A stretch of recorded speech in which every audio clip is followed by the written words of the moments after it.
What's going on, people? This is LV Live. I'm not in my usual space right now. I'm kind of in my car. I had to shoot out real quick, take care of something. But I couldn't wait till last night. I couldn't wait till the next Knicks game to touch on this. I'm seeing a lot of posts about Julius Randle. A lot of things you guys are saying, and you know what, you guys are actually on point, man, in regards to just how he's playing this year.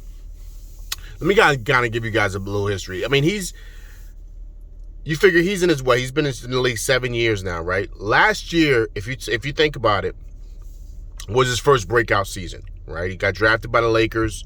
Then from the Lakers, he went to the Pelicans. He played pretty good over there.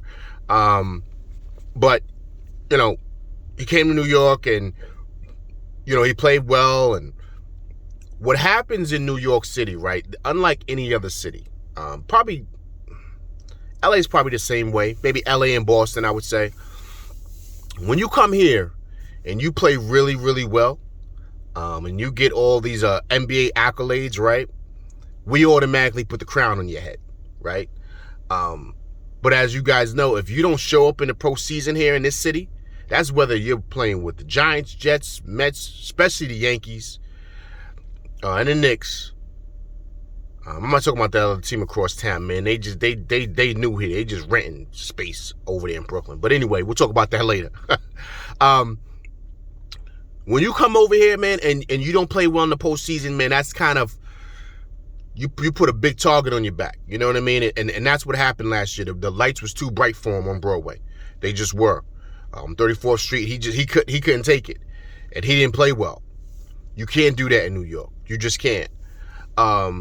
So I'm sure he feels the pressure of that, but he still has to develop his game, man. Listen, he's not battle tested like a D Rose and like a like a Kemba Walker. These guys are perennial All Stars, meaning that they've been in the All Star game a couple of times. They have accolades. They performed well when the lights were bright. Kemba did it at UConn. He's had great seasons, with, like I said, with the Hornets, and, he's made all-star teams. Derrick Rose, of course, the MVP. He was also great when he played at Memphis and took him to the championship game that, his first year. And so these guys have a resume to where they've proven that when the lights is bright, listen, I could show up. Hence Kemba playing well in two big games against 76ers, and of course last night against Chicago. So these guys, it's different. Randle hasn't had that with his resume. He's not that type of player. I think we have to understand that we might have gave him the crown too soon, right? I think he's a good piece. I think he's a solid player, but to say he's a star, that's pushing it. My opinion. If you disagree with me, please hit me up in the comments, man. We could debate it. But he's not a star. Superstar, not even close. So we have to know what we're getting with him and what to expect, right? I just think that he's not there yet, man. He's not. You guys have to understand that. And the more we kind of lean into that, the less we'll expect. Because last night, perfect example, he didn't have a good shooting night. He almost had a triple-double, which I think was great, He's being a good facilitator, rebounding and stuff like that. But he missed 2 free throws, man. At the end of the game, that's winning time, right? That's really, honestly, that's really why you get the big money, because winning time. You don't get the big money for the first quarter. You get the big money for the fourth quarter, winning time, hitting those game-winning shots, coming up with key rebounds.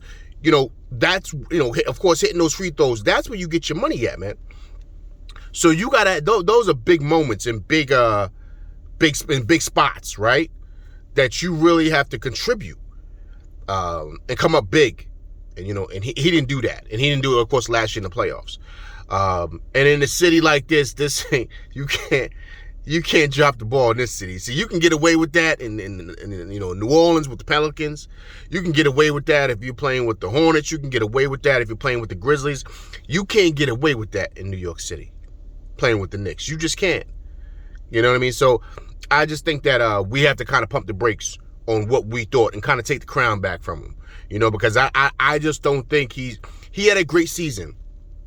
But in order to be considered, he had a great season last year. Let's go back. I'm sorry. He had a great season last year. But in order to be considered a perennial and legit star in this league, you got to have consistent seasons of that. You have to, and he hasn't proven yet that he can do that. So I think that we have to really like realize that before we kind of anoint these guys, these type of saviors and players. You know what I mean? I get it. Look, I get it, right? We listen, we're ready for another guy like that because we was expecting Melo to be that. So I understand like the excitement and of course the great production that he had last year. Like it's totally understandable. But I think it's a little bit premature. I do, because he's got to show like some consistency in that he can have not a couple of games, full seasons and the postseason of being that guy that can come up in clutch moments. He's got to do that. But if he can't do that, then he's no more better than like just the second or third option on the team. Yeah, I said it. I'm being honest, man. What separates the stars and the superstars from everybody else is those big moments. That's what separates them. That's just the truth. You could depend on Durant to come up with big shots in the end of the game. Look what he did last year in the Bucks series, man. Look at that by himself, right? You could depend on LeBron to do that. Back when D Rose was D Rose in Chicago, you could depend on him to do that. You know what I mean? Even now, him coming off the bench, he's like, see, listen, he's going to be Sixth Man of the Year this year. I want you guys to know he's going to win that award this year.